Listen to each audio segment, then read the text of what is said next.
கர்த்தருமாகிய இயேசு கிறிஸ்துவின் நாமத்தினாலே யாவருக்கும் வாழ்த்தலை தெரிவித்துக் கொள்கிறேன். ரோஜர் அட்கின்ஸ் என்பவர் இராணுவத்திலே செய்த மகத்துவமான பணிகளுக்காக அவருக்கு பிரிகேடியர் என்ற பதவி உயர்வு வழங்கப்பட்டது. ஒரு முக்கியமான போரிலே அவர் பங்கேற்று பெரிய சாதனை புரிந்ததற்காக அப்படி ஒரு பதவி உயர்வை கொடுத்தார்கள். அவர் சாதாரண சிப்பாயாக இருந்துவிட்டு ஒரு உயர் அதிகாரியாக பொறுப்பேற்பது என்பது எல்லாருக்கும் கொடுப்பது போல அவருக்கும் சந்தோஷத்தை கொடுத்திருக்க வேண்டும். ஆனால் அவர் சொன்னார், நான் இராணுவத்திலே எப்பொழுதும் ஒரு போர் வீரனாக இருப்பதையே விரும்புகிறேன்.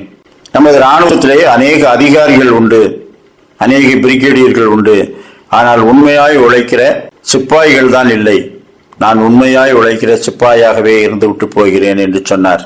அப்பொழுது அரசாங்கம் யோசித்துவிட்டு, நீங்கள் சாகும் வரை இந்த தேசத்துக்கு ஒரு நல்ல போர் வீரன் தான், ஆனால் இராணுவ பணியிலே உங்களுக்கு சில பொறுப்புகள் கொடுக்கிறோம். உங்களுடைய சம்பளம் எல்லாம் உயராது, உங்களுடைய ரேங்க் எல்லாம் உயராது, ஆனால் ஒரு அதிகாரிக்கான சில பொறுப்புகளை மட்டும் நீங்கள் நிறைவேற்றிக் கொடுங்கள் என்று சொன்னார்கள்.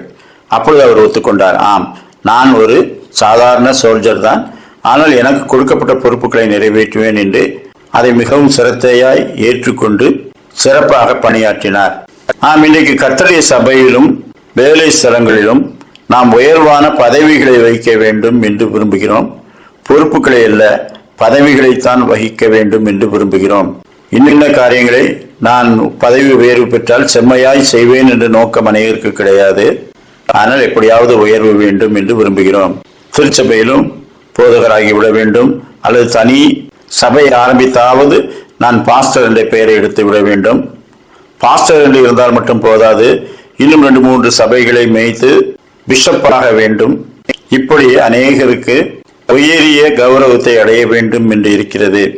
ஆனால் எத்தனை பேருக்கு நான் கர்த்தருக்கு உண்மையுள்ள சேவகனாக ஊழியம் செய்ய வேண்டும் என்று இருக்கிறது? அப்படிப்பட்ட சிந்தனைகள் நம்மிடத்தில் இருக்கிறதா?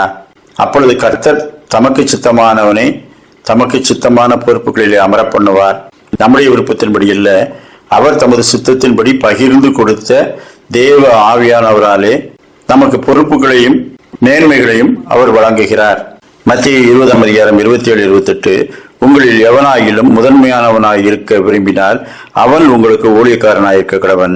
அப்படியே மனுஷகுமாரனும் ஊழியம் கொள்ளும்படி வராமல் ஊழியம் செய்யவும் அநேகரை மீட்கும் பொருளாக தம்முடைய ஜீவனை கொடுக்கவும் வந்தார் என்றார். தேவகுமாரன் இந்த உலகத்துக்கு வந்தபோது தேவாலயத்துக்கு சென்றார். அவர் இருக்க வேண்டிய இடம் எங்கே? தேவாலயத்தும் மகாபரிசுத்த ஸ்தலத்திலே அமரத்தக்க அதிகாரமுடையவர். பிதாவை தொழுது கொள்வது போலவே எல்லாரும் குமாரனையும் தொழுது கொள்ள வேண்டும்.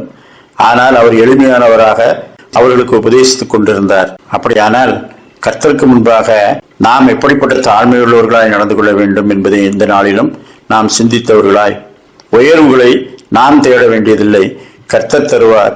அவருடைய கரத்திலே பெற்றுக்கொள்ளும் வரை அவருடைய பலத்த கரத்துக்குள்ளே அடங்கி இருந்து ஊழியம் செய்வோம். கர்த்தர் தாமே அப்படிப்பட்ட நல்ல கிருபைகளை நமக்கு தந்தருள்வாராக. ஆமேன். ஜெபம் செய்வோம். கர்த்தாவே, அநேகரை மீட்கும் பொருளாக தம்மை தாமே ஒப்பு கொடுத்தவரே, உம்மை பின்பற்றி தாழ்மை உள்ளவர்களாய் நடந்து கொள்ள எங்களுக்கு இரக்கம் செய்யும். நீர் உயர்த்தும் போது அந்த உயர்வுகள் எங்களுக்கு மேன்மையை தரும். நாங்களாக தேடாமல் உம்மிடத்திலே பெற்றுக்கொள்ள இரக்கம் செய்யும்.